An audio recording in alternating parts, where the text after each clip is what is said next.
yeah, and then I actually called. I started it. I called David out.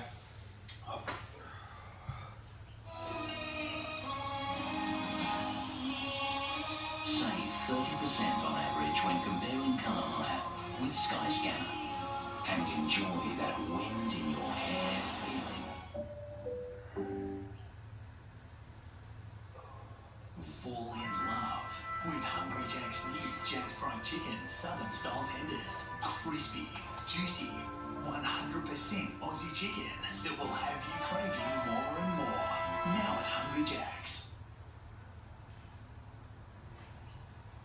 I fought in Christchurch. I was 17-0 with 18 knockouts. I fought the South African champ, Osborne Machmana.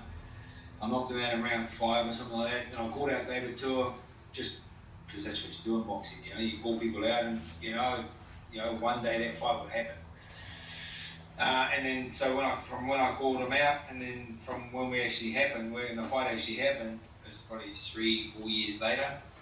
Maybe something like that. 3 years later didn't happen, so I just kept building up my career. And at the time, so if you think about it, at the time, I was no one really. I was coming through in New Zealand. David, former world title challenger against Dennis Lewis. I needed him more than he needed me, right? You know, because I needed to boost my profile, and I was going to fight him. You know, that'd be awesome. You know, but I still had to earn my. You know, I don't know how David is. You got to earn your shit, man. You know, so I carried on do my thing, and then I was ranked number. You know, we kept bringing Americans in. We brought in Americans. I was knocking them out. You know, the right guys. And then all of a sudden, I was ranked number 6 heavyweight in the world with the WBO. At the time, David hadn't fought for quite a few years, so he was ranked nowhere. He hadn't fought. Poor bugger going through all the contractual agreements with Team Tour Manning splitting up. And then he actually called me out. You know, because it was after all those years, and I see in the paper he's called me out. You know, so 3 years later, you know what I mean, I was the big mouth there, and then all of a sudden he's coming because it's reversed. He needs me more than I need him. Yeah, because I was ranked number 6 heavyweight in the world. I didn't need to fight him, so I'm like, oh shit, I don't really need this fight. You know, because I was, you know, I'm number 6 heavyweight in the world. You know, there's a couple more fights and I'll be given a shot. But, you know, oh, well, hey, then he calls me out and goes, oh, well, let's think about this, let's do this. And I'm not scared of no man, and I don't back down to anyone. And I'd say, oh, well, I said, let's do it. So, you know, I called him out way back then. So, you know, if I say something, I'm going to do it, you know. And then it finally happened. It finally happened, and it wasn't a good night for me. It's just a brutal part of boxing. What can happen on any given night, you know, especially in the heavyweight division. Just to pause before the fight. Now, the fight captured New Zealand, like we've spoken about. We all remember where we were. But I think it was in the week in the build-up to it, in the press conferences, when the chat started going between you two. And it was like, these two guys, are they friends? And then it sort of turned a bit personal, and it turned really grippy. And that sort of blew the fight into the stratosphere. It was like, all of a sudden, holy shit, these guys are really going for each other. Was that premeditated, like the stuff that came out of the press conferences and things? Was that part of the deal to try to promote the fight, or where did that come from? Yeah, that's an interesting thing. And that's, I suppose, experience, but we're in hindsight now, you know. So I remember David Higgins or John, I can't remember the other guy. It was either one of the promoters. There was Dean Lonergan in the background, but there was the two promoters, David Higgins and the other one, John McRae, that's right. And they were the main promoters. So one of them said to me, talk the fight up. And I did. I talked, and when I think back now, I so regret it. You know, I'm thinking, what I should have done was go, yeah, I'll talk the fight up, and you give me some more money. You know what I mean? Because at the end of the day, if I'm talking it up, I'm just putting pressure on myself. You know, I'm not going to get any more money, you know, so this is hindsight we're speaking here, you know, and then all of a sudden, and what you said, yes, it become personal, because it was initially promoted as strictly business, get the job done, and then I don't know who sparked it off. If you're a Tour supporter, you probably think that I sparked it off. If you're a me supporter, you know, but anyway, it doesn't matter now, you know, but I know I got personal, you know, and it didn't need to get personal like that. It was just, it got personal, you know, and I wish I hadn't got that far. But it got personal, and that is what it is. At the time, I didn't care because I was going to win. Is that when you're going into these intense press conferences, is that distracting from the preparation, from the actual physical preparation from the fight, or is it a distraction from the physical preparation for the fight? Like, is it a hindrance, or is it a help when you get into those mind games? I think it probably helped for David more than me, because it just got him angry. It got him training, you know, because David, you know, he's the great man that he is and the great fighter that he is. Sometimes he goes into fights when he's not fully prepared, but this one here, he was fully prepared because of, I suppose, the talk that went on between my team and his team, you know.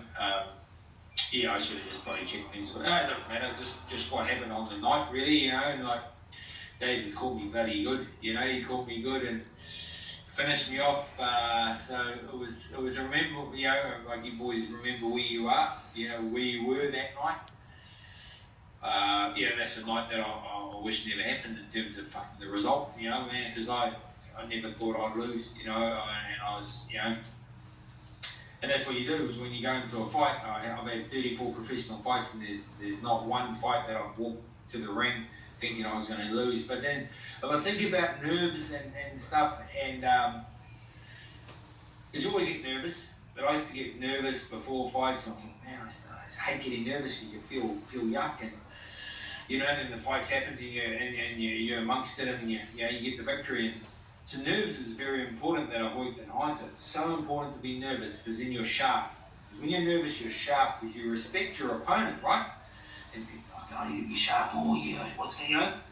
But with David, I didn't respect him, because it would become trashy. We're trash talking each other, and and then all of a sudden I didn't like him, and I don't respect you, man. I don't respect what you've done, and that's the worst thing I ever done. Because if you don't respect someone, then you're too relaxed. So I was going out for the biggest fight of my career. I wasn't even nervous, and I was too blasé. I was so blasé, just thinking, oh yeah. But at the time I thought I felt good. But it was a feeling that I've never had before. It was a feeling I was like, I was out there, I was in the rain, walking around, I'm thinking, yeah, man. You know, I wasn't really thinking, I wasn't really thinking, you know what I was thinking, I was just thinking I was relaxed. I'm like, oh cool man, I feel relaxed, but like, I wasn't sharp, so I didn't respect that. I didn't respect his power. You know, I should have been onto it. I should have been alert, but I wasn't. Bloody half asleep. So, you know, it just all just blurry and happened, and then Dave called me, and then that's it. You know, so yeah. And Shane, it's such an unforgiving sport, right? Like, it's not like a rugby or something where you can have a performance and then the following week turn it around. Like, yeah. You've got to kind of sit with it until your next fight, which takes a long time. A long time in terms of pro sport to get back into the ring, right? Yeah, and that fight in particular, like, I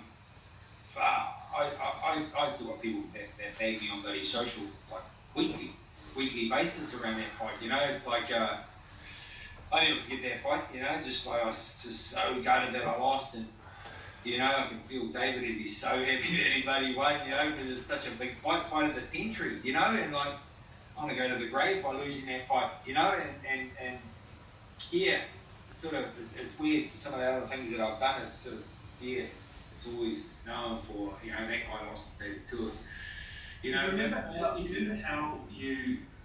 how you dealt with it in the week after? I imagine like the morning after a fight like that, right, like, you've got the physical damage, but you've also waken up and you're like, shit, man, I've lost that fight. Like, did that send you into a depressive funk, or did you keep your routines to sort of stay okay in the aftermath?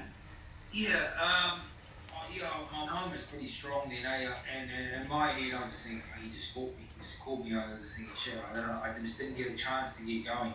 So in my head, I go, I'm better than that guy that got beat in that night, I'll show you what I can do. Because when I started boxing, my goal was to fight for a world title. So then after that fight, you know, I'm back on the horse, I'm back training.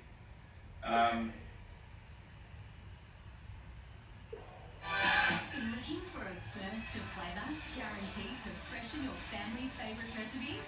Mix it up with delicious Lemnos, feta and halloumi. Tap for a range of recipe inspiration. You can get 8% off your premium every year with Honey Insurance. Get a quote in just 3 minutes.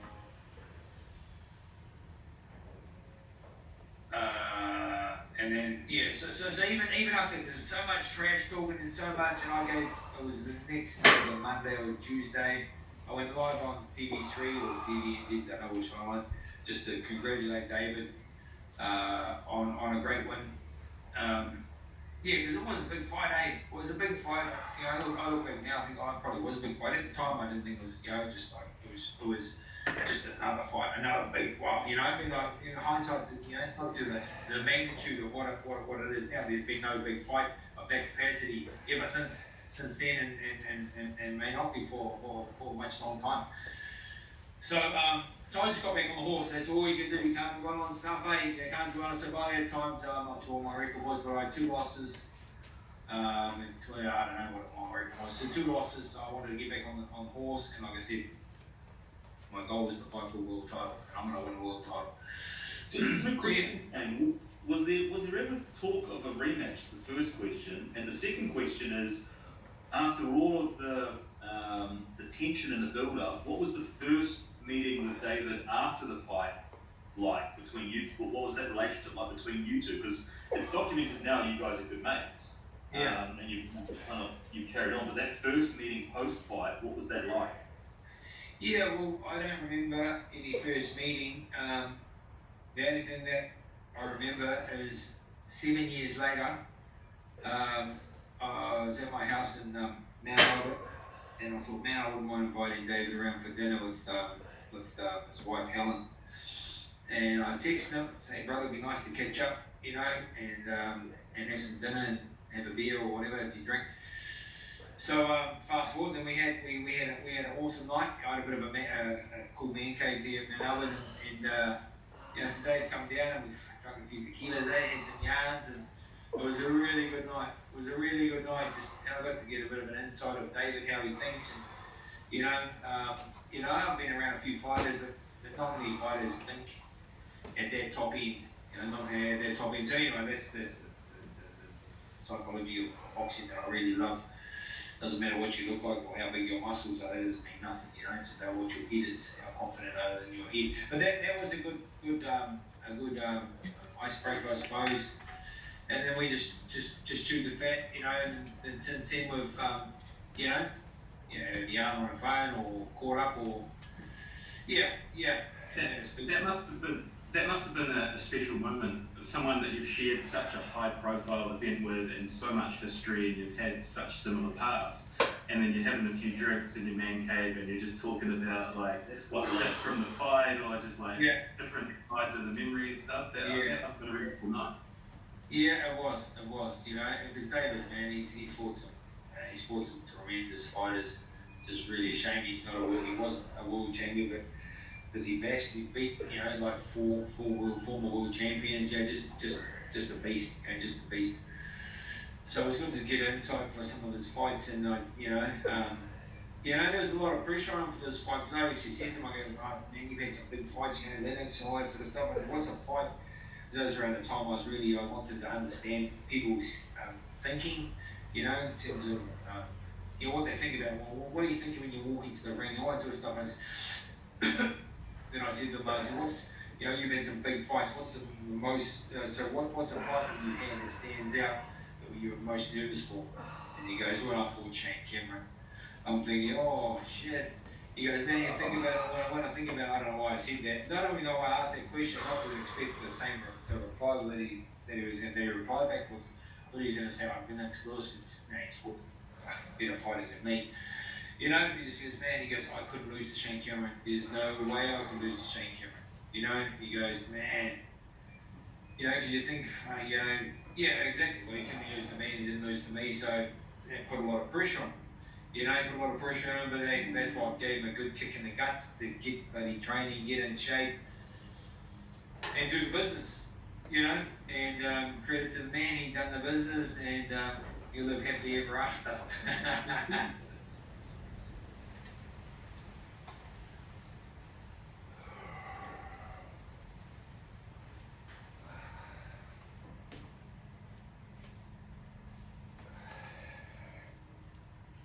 Movicol has a stool hydrating formula to help restore a natural regular bowel movement.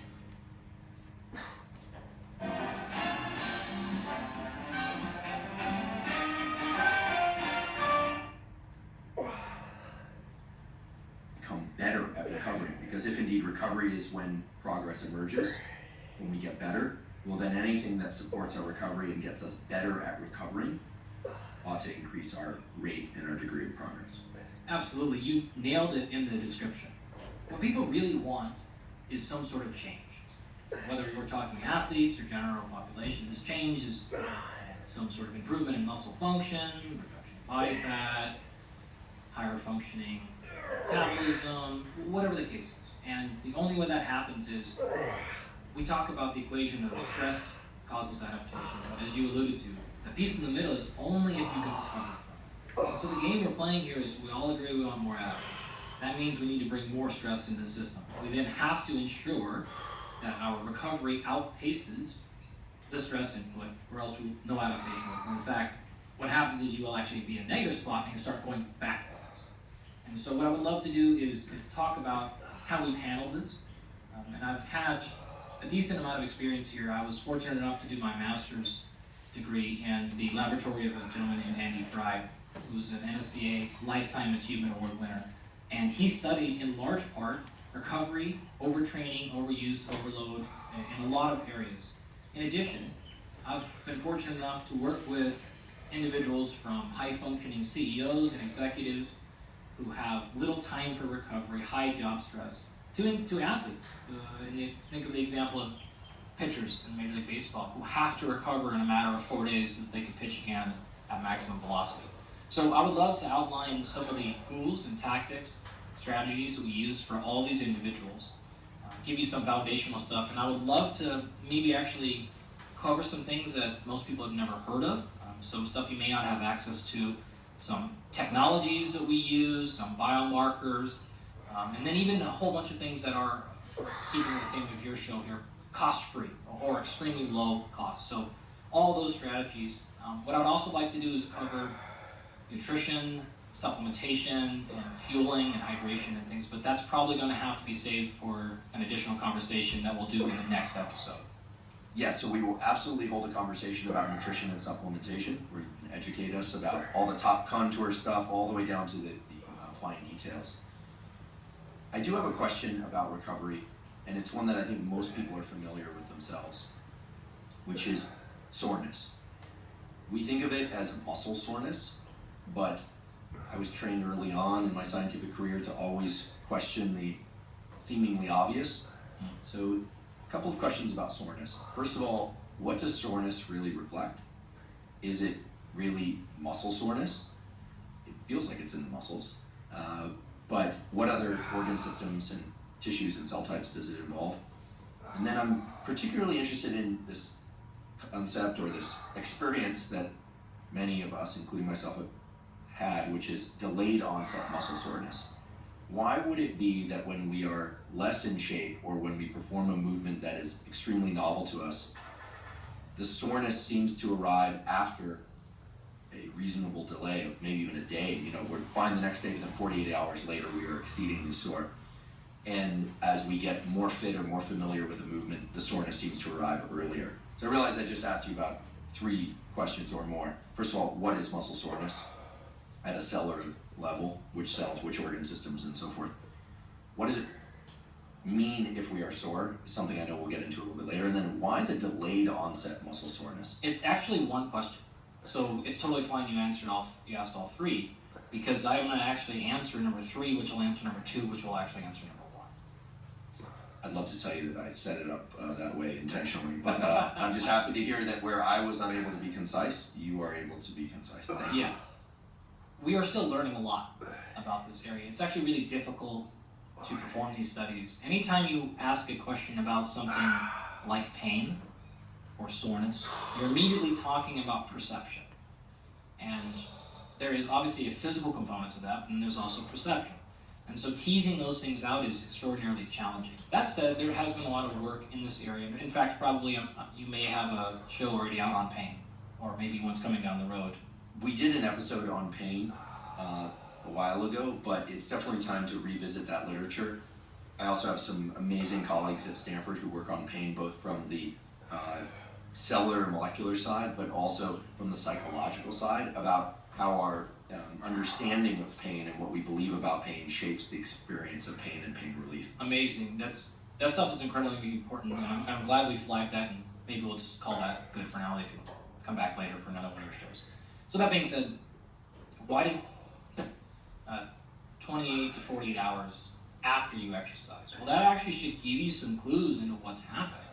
So the traditional dogma of delayed onset muscle soreness is what this is called, is that it is a result of quote unquote micro tears in the muscle. And so you can sort of think, I challenged the muscle, there were some small tears in there, and I'm feeling the results of that. Well, in fact, that certainly does happen, and it can happen. That is not what's explaining your muscle soreness. And in fact, you can be quite sore from exercise and have no measurable amount of muscle damage.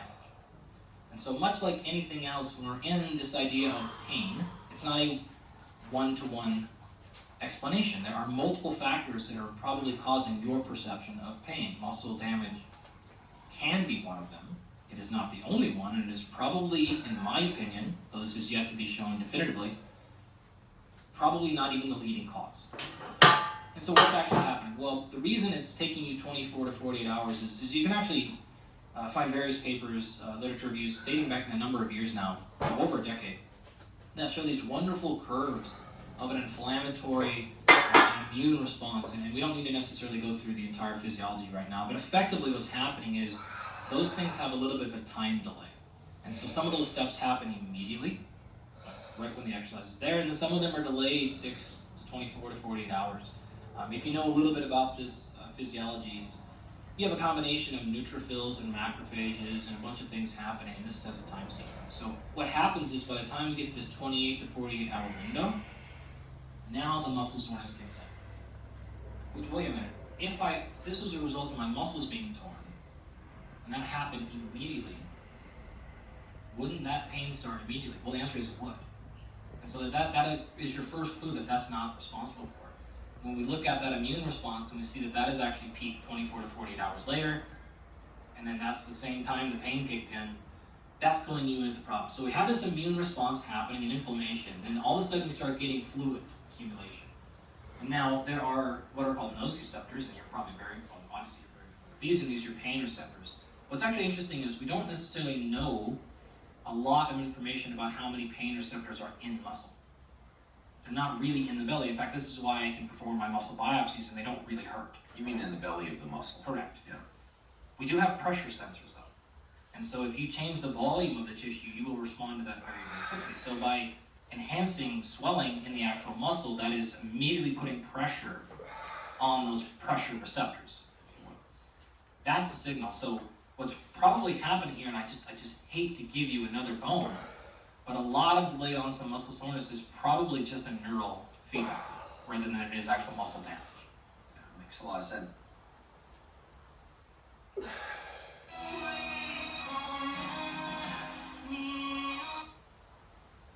Save 30% on average when comparing car hire with Skyscanner.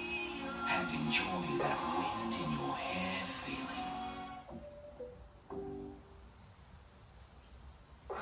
It's Christmas! With an Everyday Extra subscription, you get 10% off both the Woolworths shop and the Big W shop every month. And right now, the annual plan is half price at just $3 a month. Subscribe and save this Christmas with Everyday Extra. A lot of sense. There's a lot of interactions between the types of neurons that control touch sensation and pain sensation and itch sensation. In fact, a lot of people kind of collapse itch and pain together. Bingo. Yeah. You know, that's something that's painful and it itches is a familiar thing for people, mosquito bites and such. Yeah. And of course, there's the classic gate theory of pain, which people will be familiar with, and then I'll explain why I'm explaining this, which is if you something hurts, you bonk your knee or you stub your toe, we tend to grab that body part and try to rub it. Totally. And that rubbing is not a coincidental thing. It activates a set of touch sensors that respond to kind of broad, dull touch, and that actively inhibits, through the release of an inhibitory neurotransmitter, the fibers that control the pain signal. So anytime we rub like a Charlie horse our leg, or we stub our toe and we wince and then we grab the toe and we kind of like squeezing it a little bit, that's actually deactivating or partially inactivating the pain mechanism. So the idea that a swelling response would then trigger a neural response that then would recruit the pain receptor response. Here I'm using broad strokes here to explain this. Makes very good sense to me. Now and only now that you've explained how this process works. I can actually even add more to that. So if you remember how muscles work, so we have to have some sort of signal from the nervous system that has to actually go in and tell the muscle to contract. Well, remember there a few episodes ago we covered the physiology here of what's called the motor unit. Okay, well what I didn't explain to you are called muscle spindles.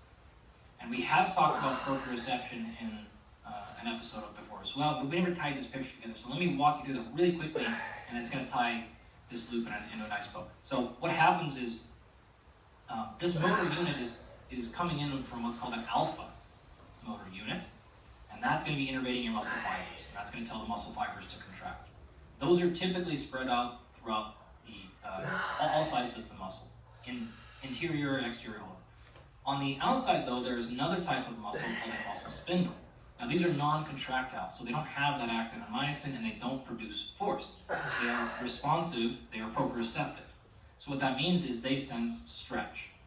This is why, for example, if you were to stretch a hamstring, and stretch any muscle group that doesn't have muscle, its innate response is to fire back to close that distance. And this is what keeps you from, say, if you're leaning to the right, you can imagine that the example we give is if you're standing on one foot and you start swaying to the right. Right, let's say you're standing on your right foot. Let's make this easier for folks. You start swaying to the right, like you're going to fall on your right ear will hit the ground. The inside of your right calf muscle will start being stretched. The outside will start being compressed, right? So the stretch on the inside of the right calf muscle will sense that stretch, and it will respond by contracting. That pulls you back to the middle and stops you from falling. That's proprioception. And muscle spindles sense stretch and tell you to contract. The way that they work is through gamma motor neurons. And so these are sensory things. So what's happening is, unlike when you tell your muscle to contract, it goes alpha to the muscle, contract. These muscle spindles work such that it is, oh, I've been stretched, send signal back to some central point, typically in the spinal cord. And we don't actually want to go all the way up to the brain. We've got a time delay. This is why these are subconscious, autonomic, right? Versus somatic. So the gamma is going to go back to the central location and then come back through the alpha motor neurons and tell it to contract. So you have this wonderful mechanism of sensing stretch, going back. Well, one theory that's been put forward regarding muscle damage is that the pressure is actually being applied to those nerve endings of the muscle spindles. And that's actually responsible for the pain signal that's going back and coming up to your brain, and you're registering that as pain, rather than it is actually in the contractile units of the muscle fibers. That's a very intriguing idea, because it would suggest that stretching muscles in order to alleviate soreness might be the exact incorrect thing to do. Yeah. Now, I'm not saying that for certain. I'm just building off the mechanistic logic that we've laid out here. Yeah. Really, that you've laid out here. There is a protective principle based on exactly that, which is, this is generally why low-level movement is effective at reducing acute soreness. Because that's low-level contraction of the muscle. And you're going to contract and get tissue out, and you're going to get fluid out. Wow. You're literally pumping it out of the cell. Yes, and in our previous episode where we were talking about using the we, but let's be fair here, where you were educating us, including me, in the audience about different structures for programming exercise for specific adaptations, etc. Month, week, year, scales, etc. We had a brief discussion about the fact that if one trains legs very hard with resistance training, some heavy squatting or deadlifting, and there's some soreness, that oftentimes doing some quote-unquote lighter cardio or some low impact work the next day, or any number of different things that involve not high intensity contractions of the muscles, but that do require contractions of the muscles, that it can alleviate soreness more quickly than if one were to simply lie around and watch Netflix or something. Yeah, that's exactly right. To go back just a little bit as well, that if that's really the case, the question is like, where is this inflammatory signal coming from? And while there's much to be learned there, there is a little bit of information right now that suggests it's potentially coming from free radicals released from the mitochondria. Again, that may or may not hold up as more research comes, I'm not sure. But if you remember back to our conversation on endurance, so we talked about the electron transport chain and aerobic metabolism, regardless of whether or not you're getting energy from glycolysis or carbohydrates. Remember, they have to be finished through aerobic metabolism. So even if you're lifting weights and you're using carbs for your fuel, you have got to finish that metabolism by running it into the mitochondria and performing oxidative metabolism. As a result of that, that electron transport chain happens. So theoretically, if free radicals, which are hyperreactive oxygen species, basically they're oxygen molecules that are missing an electron so that they react to a lot of things. They're the opposite of antioxidants, by the way. It's just the oxygen molecules with extra protons to balance the chart. If those leak out, that in of itself is going to be a massive inflammatory signal, and that's probably what signals the cause of these neutrophils and macrophages and kicks off this entire cascade. Again, I believe we need more research there. I need to look into it. Maybe it's more definitive than I know. But that's probably what's happening, potentially what's happening rather, that causes that cascade signal.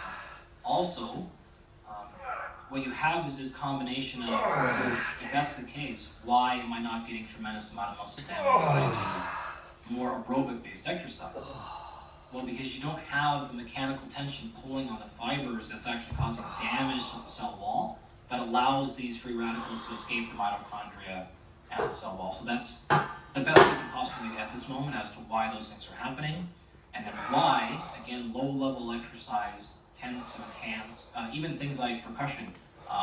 So using either instruments that put a low level of vibration into your leg, or like pneumatic boots, so you can massage, all these things are generally probably helping because they're moving that stuff out, edema most specifically, so pressure comes off of those nerve endings and the muscle spindles and allows you to stop receiving that signal of pain despite the fact that you didn't actually regenerate tissue at all yet.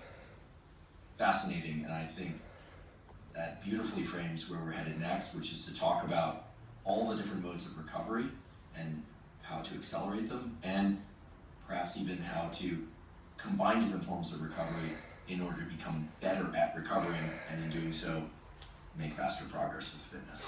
Before we begin, I'd like to emphasize that this podcast is separate from my teaching and research roles at Stanford.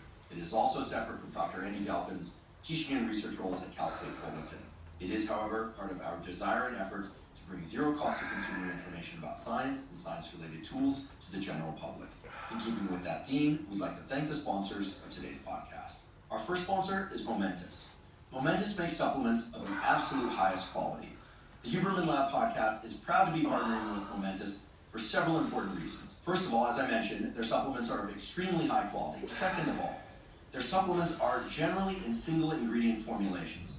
If you're going to develop a supplementation protocol, you're going to want to focus mainly on using single ingredient formulations. With single ingredient formulations, you can devise the most logical and effective and cost-effective supplementation regimen for your goals. In addition, Momentous supplements ship internationally, and this is, of course, important because we realize that many of the Huberman Lab podcast listeners reside outside the United States. If you'd like to try the various supplements mentioned on the Huberman Lab podcast, in particular supplements for hormone health, for sleep optimization, for focus, as well as a number of other things, including exercise recovery, you can go to LibMomentous, spelled O-U-S, so that's libmomentous.com/Huberman.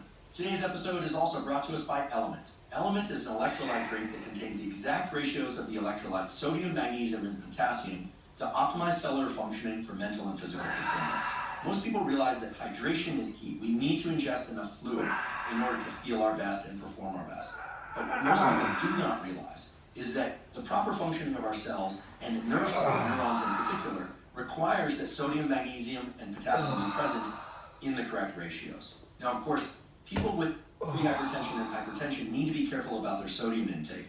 But what a lot of people don't realize is that if you drink caffeine, if you exercise, and in particular if you're following a very clean diet, that is not a lot of processed foods, which of course is a good thing, chances are you're not getting enough sodium, potassium, and magnesium to optimize mental and physical performance. Element contains a science-backed ratio of 1,000 milligrams, that's 1 gram of sodium, 200 milligrams of potassium, and 60 milligrams of magnesium, and no sugar.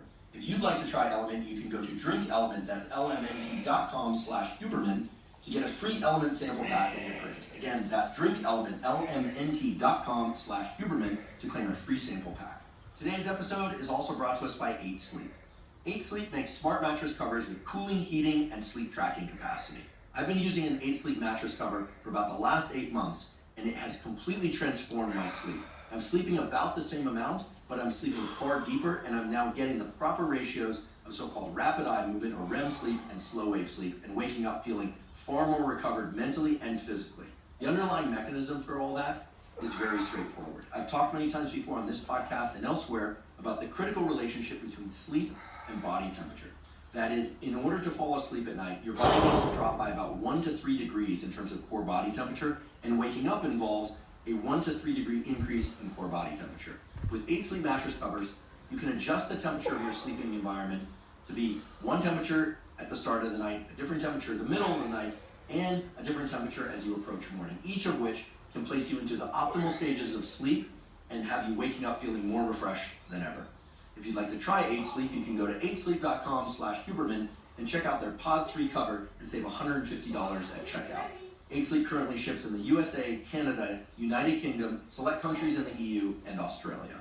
Again, that's 8sleep.com/Huberman to save $150 at checkout. So to kick off this discussion about recovery, and with the understanding that recovery is when the specific adaptations to exercise actually occur, I'd love for you to share with us what happens or needs to happen during recovery in order for us to get better at anything, endurance, strength, etc.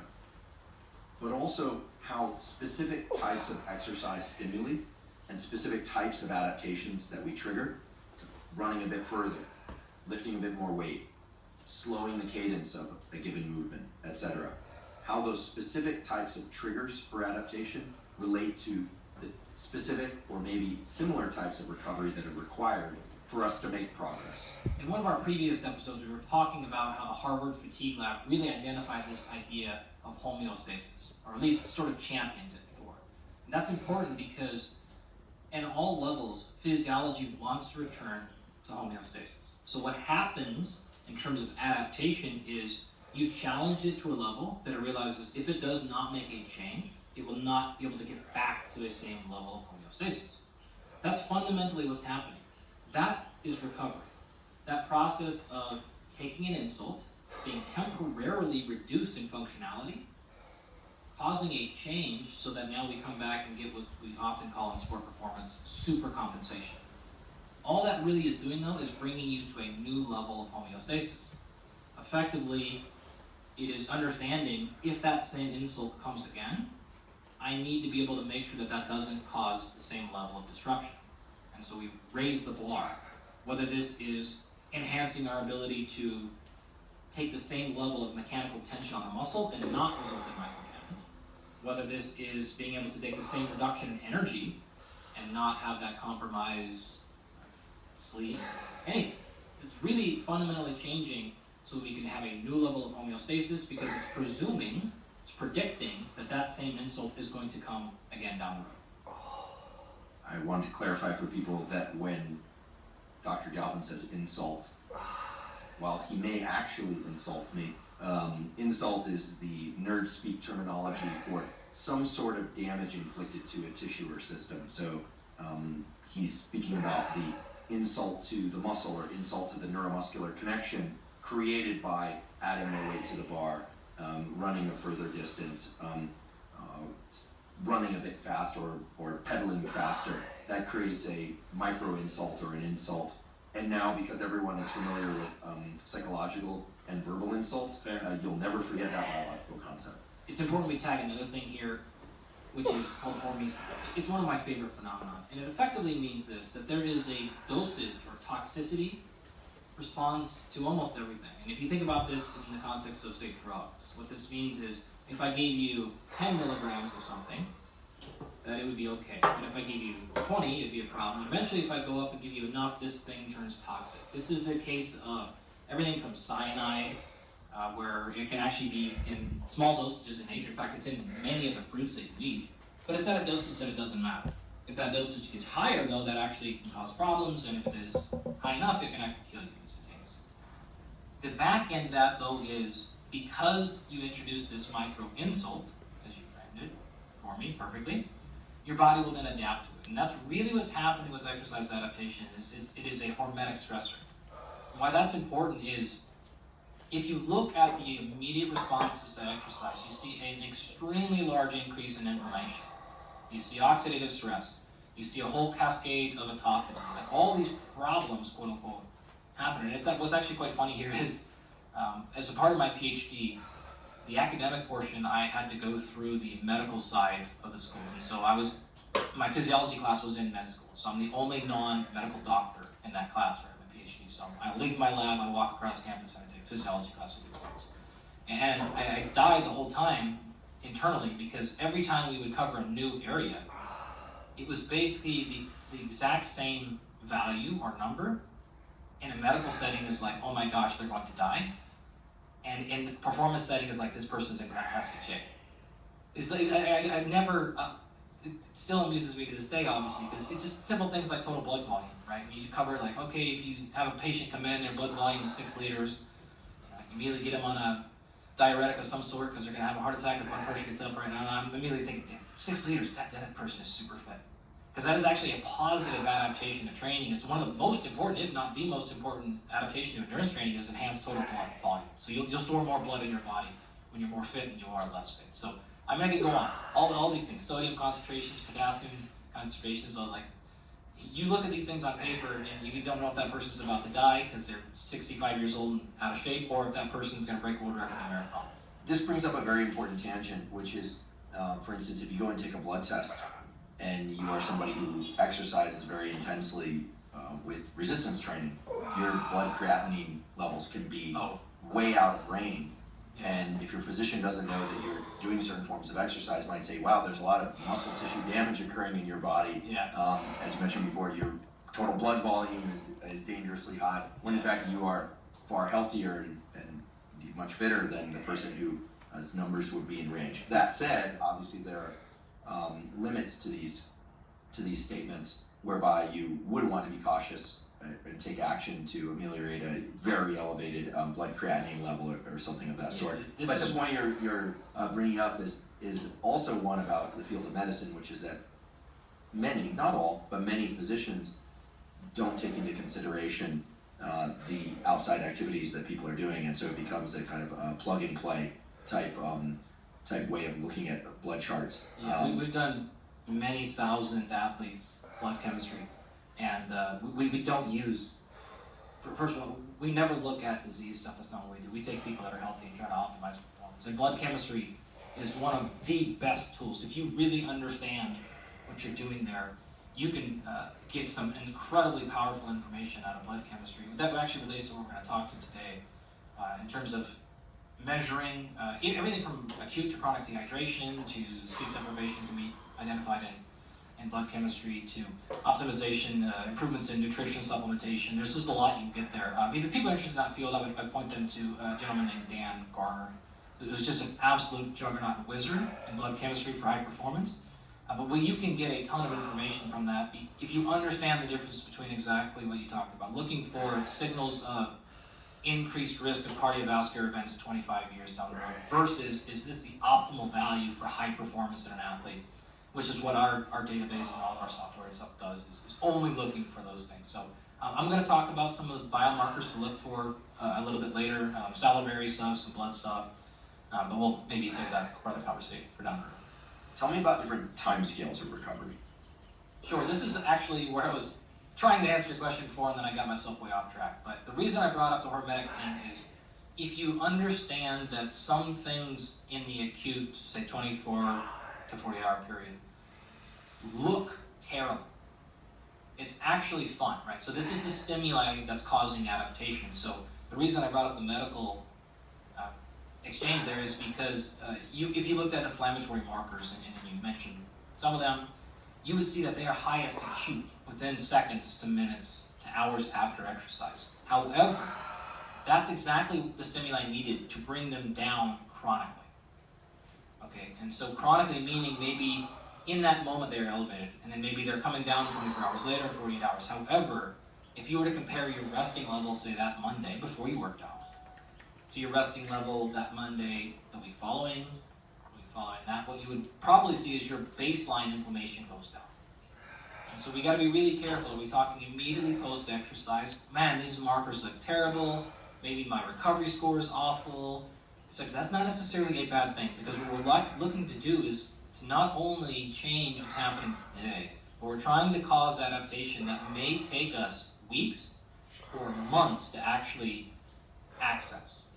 I love that you're highlighting this principle, because one of the more obvious ones to me now that you've said this is heart rate.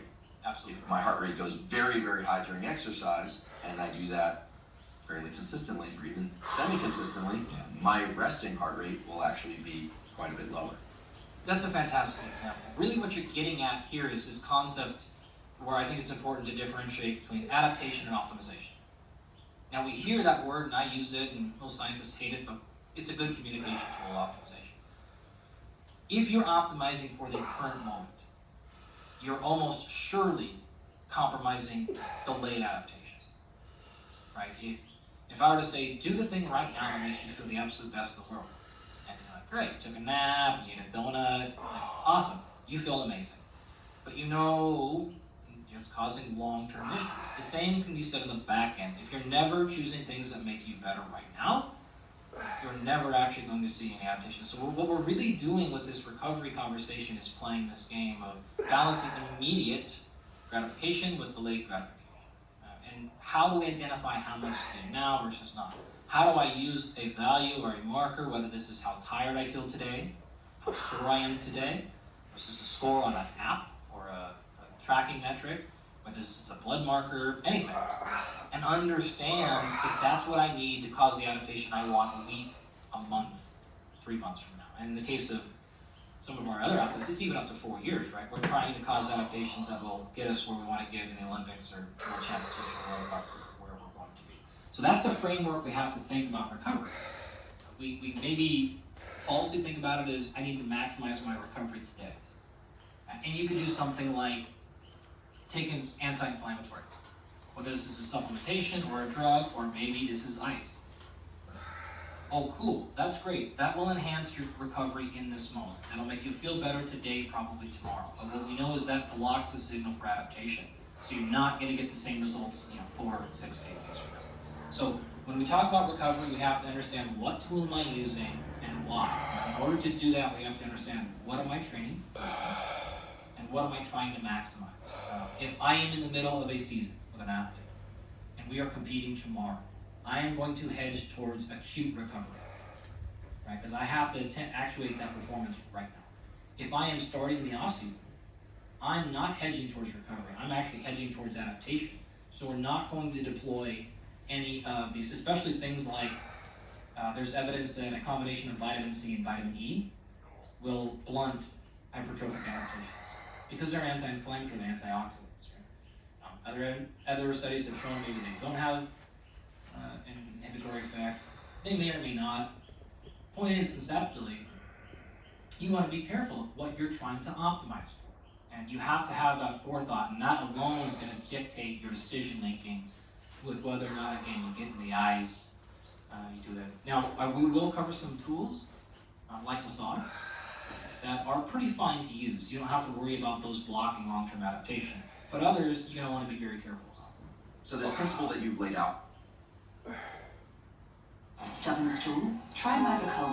It has a triple effect formula to hydrate, to soften, and to help restore a natural bowel movement. Move on with Movicol.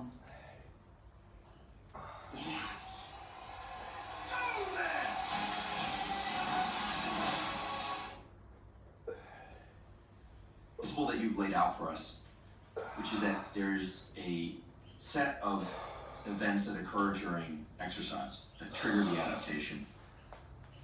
And that sets in motion a number of adaptations that occur during recovery that then give us the exact opposite response to what the trigger was. So I'll go back to the heart rate example. Heart rate is close to maximal or maximal. You do that enough times within a week or so or 2 weeks, and your resting heart rate goes down. As I recall, a few episodes ago, you said that your maximum heart rate doesn't really change that much. Is that correct? Yes. But your resting heart rate can go down quite a bit. Yep. Is that a general theme? Meaning, do we have a more or less set upper limit or ceiling for things like inflammatory markers, for heart rate, maybe even things like stress? And what we do when we deliberately trigger stress or a dramatic increase in heart rate or dramatic increase in inflammatory markers is that we are lowering the floor, but that the ceiling remains the same. It's very dependent upon the marker. So in the case of maximum heart rate, it will not change with the exception of one thing, which is age. Age brings it down. Training will not change it up in most circumstances. If you look at something like an inflammatory response, I suppose theoretically there is a ceiling, though I'm not aware of it. I can tell you right now, looking at blood markers, and things like creatine kinase. So remember the conversation about metabolism, and with it, we use phosphocreatine as one of our primary fuel sources for explosive exercise. Well, if we're using phosphocreatine, this creatine kinase, remember kinase are enzymes that function to break things down for the most part. So creatine kinase is the enzyme you use to break down creatine.